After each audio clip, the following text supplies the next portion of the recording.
timing for Anthony Richardson, who is already in a quarterback competition with the veteran Daniel Jones this offseason. Is there any concern that he's kind of blowing his last chance with by not being out there right now, that maybe we've seen the last of Anthony Richardson in Indy?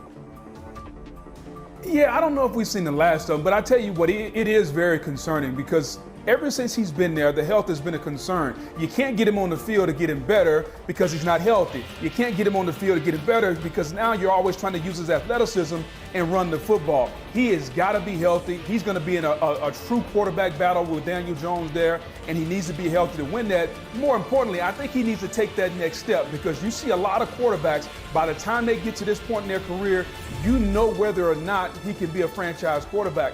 I think everybody in Indianapolis would love for him to come in, win this quarterback battle, and take off. But he's got to be healthy, and he's got to be ready to go once he gets to training camp. Health's been an issue for Richardson since college. He started a total of 28 games over his last 5 seasons between college. Aaron Rodgers, who as of this week is a Pittsburgh Steeler.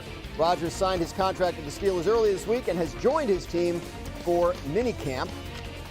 But how much of an upgrade is he really over what Pittsburgh had last year? You look at the combo of Justin Fields and Russell Wilson, they averaged a half yard more per attempt last year than Rodgers did with the Jets. They also posted a touchdown to interception ratio that was a full score better than Rodgers, who's the NFL's all-time leader in that stat. Rodgers, DK Metcalf, and offensive coordinator Arthur Smith all spoke today about what they hope the offense will look like. If there's things that I'd like to see in the offense, Arthur, I'm sure, is going to put it in. But my job is to get us in the right play. As your roster evolves, I mean, obviously we didn't bring Aaron in here and sign DK for all that money to go run the wishbone. So, you try to play to the strengths of your team. How quickly he releases the ball and me getting off the line of scrimmage fast, I think is one thing that stands out first. But just how cerebral he is and how he views the game. I like the way he views the game, from a receiver standpoint, but also from a quarterback standpoint. I think I can gain a lot of knowledge just from being around him because he's seen a lot of football. So just trying to soak up as much information in the ball as I can. Booger, what do you make of this fit, Arthur Smith and Aaron Rodgers in this offense? Hey, first of all, we can throw that graphic away that we had up there because if you think for one moment that Aaron Rodgers is not an upgrade over Russell Wilson and Justin Fields, then you got another thing coming. He's going to be a dramatic upgrade, guys. It's not even funny. Just from the standpoint of confidence and continuity from the offensive standpoint of what you can do in the passing game. And I get it. I don't expect this team to go to the Super Bowl. He's a 41-year-old quarterback with limited athletic ability, but his ability to understand and throw the football down the field and hopefully unlock DK Metcalf. They didn't go out and spend $30 million a year on him just to hand the football off 45 times a game. Yeah, they're going to run the football. That's what Arthur Smith likes to do. But they also are going to push the football down the field. And in order to do that, you need a competent quarterback. And Aaron Rodgers gives them competency and confidence from an offensive side of the football. I don't care what that graphic said about QBR 51 to 48. I could care less. He is an upgrade over what they had last year. Yeah. Look, he'll be better in 2025. He'll be better. He's healthier. You can see it in some of the video clips already booked from the mini camps. You see him moving around better. Yeah. All right, is he going to be Aaron Rodgers of 10 years ago? Of course not. No one's expecting that. But I think DK hit on a couple of things. One, his football knowledge. Two, how quickly he can play the game because he's seen it all. Three, how he can help other people play the game faster and more efficient, provided that they have enough time to get on the same page. Arthur is able to make the connection with him, that being Arthur Smith, OC, make the connection with him that is sustainable all year long. And then this offensive line can get better and everything can stay, together. And that it's not a football team that's dealing with injuries, dealing with people in and out of the lineup. He is an upgrade. He will be better. You can see what the vision is. You can see what Mike Tomlin wants to build. And if you look at Arthur's history as far as a play caller and what he ideally likes to do, it fits where Aaron is at this point in his career.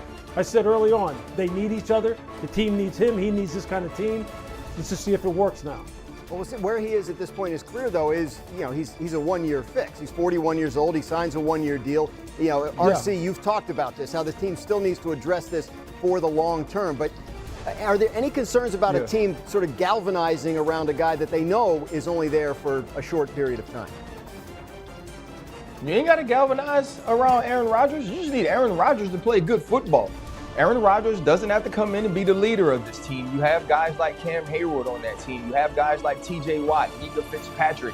Aaron Rodgers needs to give this offense confidence that they can be good in the passing game. And I believe he does that immediately. This isn't about what happens for the long-term future of the Pittsburgh Steelers. This isn't about how many people in that locker room, organization, and building fall in love with Aaron Rodgers. This is finding a way for the 2025 season to not have to be a rebuild and then figuring out who your quarterback of the future is. You heard what DK Metcalf said. He wants to learn a lot. He feels like the quick release helps. We see him moving around better. They want to make sure that they can go out and win 10 football games, make sure that they can compete to be in the playoffs, maybe make it to week 2 and then address the future at another point.